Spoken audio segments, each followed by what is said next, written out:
Greetings, Attorney Derek DeBrosse here, Derek DeBrosse Munitions, the law group, munitionsgroup.com. I'm coming back with you guys to talk about those exceptions I promised to discuss. There's three of them regarding the Gun Control Act and felons in possession, as well as misdemeanor crimes of domestic violence. So today, not an overly long video. These exceptions, they really rarely come up in my practice. This one about domestic violence is relatively new, so we'll wait to see. But I did want to talk about it. So if you guys remember, a couple years ago, President Biden and Congress passed the Bipartisan Safer Communities Act. And in that, there was a lot of discussion on dating relationships and misdemeanor crimes of domestic violence. So we're all clear how federal law governs domestic violence. Let's talk about that for a second. So what the law says, it's got to be a misdemeanor, and it's got to be a crime of domestic violence. And that's going to be determined in the state of conviction. So what I mean by that is the state drafts, assault laws, domestic violence laws, and all those things. How the law is written determines if it meets the definition under federal law. So I'll give you a couple of bizarre examples in my home state of Ohio. And oftentimes it's better, in Ohio at least, to be convicted of a more serious domestic violence offense because there's a clear path to restoration. In my last video, I brought this up. In order to get a restoration of rights, you need to lose your three core rights of citizenship, right to vote, hold office, and serve in a jury. Well, a misdemeanor in Ohio doesn't lose those rights. Had a client last spring who was convicted of a felony domestic violence. And as soon as he told me it was a felony, I'm like, thank goodness, right? Because at least now there's a clear path of restoration. With a misdemeanor, we don't have that, so restoration is off the table. In Ohio, you can't expunge misdemeanor offenses of violence, so that's not an option. Unless it's a fourth degree misdemeanor, but even then it's only sealable and not truly expungible. Likely not going to get a pardon, in all honesty. And so that really leaves us with one option in the state of Ohio, at least, and that's what we call a criminal set-aside, where we essentially try to go back in time and change history and get it set aside for constitutional purposes. But in any event, there is a new law under the Bipartisan Safer Communities Act that expands the definition.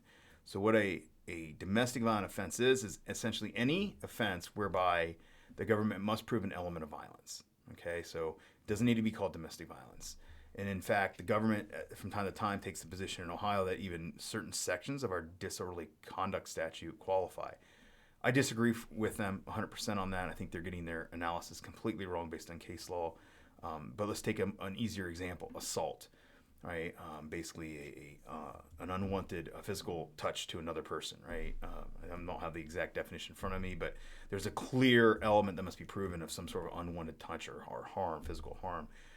So if the crime has a provable element of violence, and then what the case law says under United States versus Hayes, which I believe was a 2008 case in the Supreme Court, what the law then goes on to say was, okay, who's the victim factually? Not a provable element, but just who factually is the victim. And if it meets a series of threshold definitions of the required family element under federal law, then it's domestic violence. So assault in Ohio works, right? If I am charged with domestic violence for beating my wife and I get offered a plea for assault and I take that plea, I'm still a domestic violent offender because the crime was violent. There was a provable element that had to be proven of violence, and factually the victim meets the qualified relationship element under the law. In Ohio, however, we define domestic violence broader than federal law does, and for instance, in federal law, brother on brother violence would not count. So in Ohio, I can be convicted of domestic violence when the victim's my brother, but in fact, it's not a federal disability because it doesn't meet the required nature of the relationship element under federal law. We have an M4 domestic violence, which is the lowest level misdemeanor you can get. It's next level down is a traffic offense, essentially. You have M1 through M4, 4 being the lowest. With the M4, though, the way it defines the provable elements of the crime, it basically says that you threatened harm to another person. Well, under federal law, the harm must be actually used or attempted to be used. An attempt to use harm is not threatening to use harm. I'll give you an example. If I'm across the world in Japan on vacation and I call you and I threaten to harm you, I have not attempted to use nor have I used actual physical force, and therefore under federal law it does not qualify. So the M4DV is not a disability. Oftentimes attorneys will say, well, they want to keep their gun rights, we'll plead them out to assault or even plead them out to disorderly conduct. A year goes by, client calls the attorney and says, hey, I'm getting denied a gun. And it would have been a lot easier for them just to probably plead him out to the M4 domestic violence.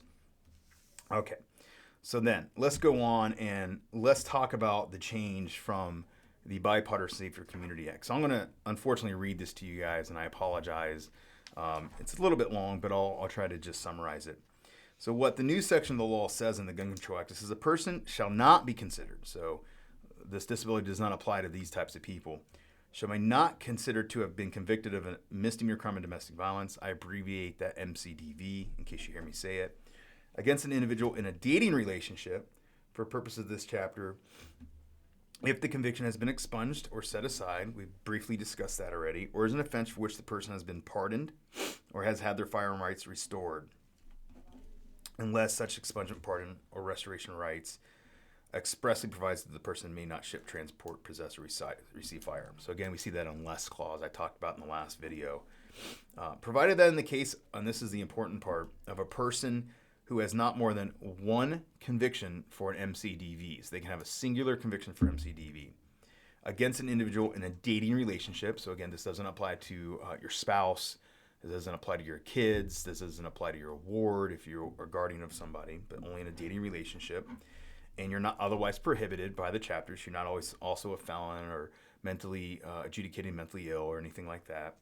The person shall be disqualified from shipping, transporting, possessing, receiving, or purchasing a firearm if 5 years have elapsed. If 5 years have elapsed from the later of the judgment of convictions, from the day you're convicted and the judge says you're convicted, or the completion of the person's custodial or supervisory sentence. So 5 years from the conviction or the end of your sentence, essentially. If any, and the person has not subsequently convicted of any other such offense, and it goes on from there. So essentially what I'm getting at is there's a 5-year look back. You'd want to make sure your attorney really digs into the law and finds out when it starts and when it ends. The law also says that the NICS system must be updated to see if they actually do that. But if you do know somebody, or you are yourself somebody who's convicted of domestic violence as defined under federal law, again, that can also be assault, et cetera, et cetera. But it was just a dating relationship, and that's the only time it's on your record. There's a 5-year disability window is what it appears to read. Now, there's no case on that yet because it's a relatively new law that I have seen, but be aware of that. And I believe that's an automatic restoration. There's nothing active that I read in this statute that says you have to do anything to get those rights back. Okay, so that's that exception. Let's now turn to an older one, and this one deals with business, actually. And I want to go ahead and read you 18 U.S.C. 921 subsection A20 or A20. And it says the crime punishable by imprisonment for a term exceeding 1 year does not include. Now I'm just going to focus on subsection A.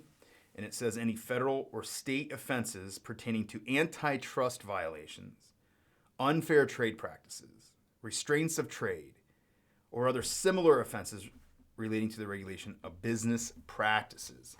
A lot of arguments have been made. Even when I was an attorney, I said, I got a client with a federal mail fraud conviction. That's got to be business related. Not so.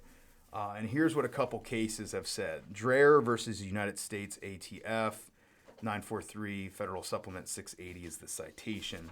I'm going to just read you guys a couple statements from the court. Antitrust violations refers to violations of law that promote the unrestrained interaction of competitive forces within the marketplace.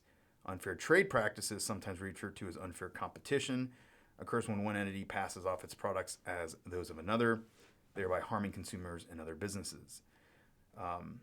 Violations of laws which likewise seek to enhance competition and prevent injuries to consumers and businesses. So essentially what Dreher is basically getting to, and what the next case is getting to, is there's got to be some element of unfair business practices in the crime. Mail fraud doesn't have that. Right? We might say, it's transactional in nature, and my client was doing business when he committed this, but the provable elements of mail fraud don't include any type of restriction on trade, any type of unfair business practices. Let's go to U.S. v. Schultz, traditional spelling, 586 Federal 3rd, 526 is the citation. And in this case, the court stated that not all offenses related to the regulation of business practices fall within the exclusion. The plain meaning of the statute indicates Congress's intent to exclude only those offenses that pertain to antitrust violations, unfair trade practices, restraints of trade, or similar offenses. And it goes on to say, in order for the exclusion to apply under regulation of business practices, the government would have been required to prove as an element of the predicate offense, meaning the underlying offense that would have allegedly given rise to the disability, that competition or consumers were affected. The competition or consumers were affected. Possible incidental effects are not relevant. So again, a provable element of the crime has got to, really get to the heart of what Congress was creating that exception for, which is unfair trade and business practices. So mail fraud, and there's actually a specific case on mail fraud, does not apply. And that's a typical catch-all, by the way, for pleas in federal court. I've seen a lot of times people will just plead out to mail fraud when it's a white-collar type of crime. And then the last disability I wanted to talk to does come up for my military and law enforcement friends. They want to join the military or law enforcement, and they have a domestic violence offense on their record. What's interesting here is you can be convicted of a pretty heinous felony, and this exception would apply to you. But if it's domestic violence, it does not apply to you. And here's how it reads. The provisions of this chapter is referring to the Gun Control Act and referring to the disabilities within that law, except for sections 922D9 and 922G9. G9 is the domestic violence disqualifier. Okay, so basically they're saying, the disability, all these disabilities from possessing guns, they don't apply in this instance, except it will always apply to domestic violent offenders. And then it goes on to say, in provisions relating to firearms subject to the prohibitions, shall not apply with respect to transportation, shipment, receipt, possession, or importation of any gun, imported for, sold, or shipped to, or used for the use of the United States or any department or agency thereof, or any state or any department, agency, or political subdivision thereof. So law enforcement, military, etc. So again, what this exception, this is 18 U.S.C. 925, that's the statute, it's the very first section, says is that, hey, if you're a felon or you have a mental health disability, whatever it might be that caused you not to have firearms, this doesn't apply when we're dealing with the United States or any department or agency thereof, or the state, any of the 50 states, or any department, agency, or political subdivision thereof, except when it's domestic violence. So domestic violence is a special one. If you eat that charge and conviction, it could affect your ability to serve in the public as any type of law enforcement or military professional. So keep that in mind. As always, I appreciate you guys joining me. My next video I'm going to do is going to be just a review of NFA trusts. Now that the weather's starting to warm up, people are getting outside shooting more. I'm getting a lot more questions on that. So again, always stay safe and carry on, and drop any questions you got in the comment section. Thanks, everybody.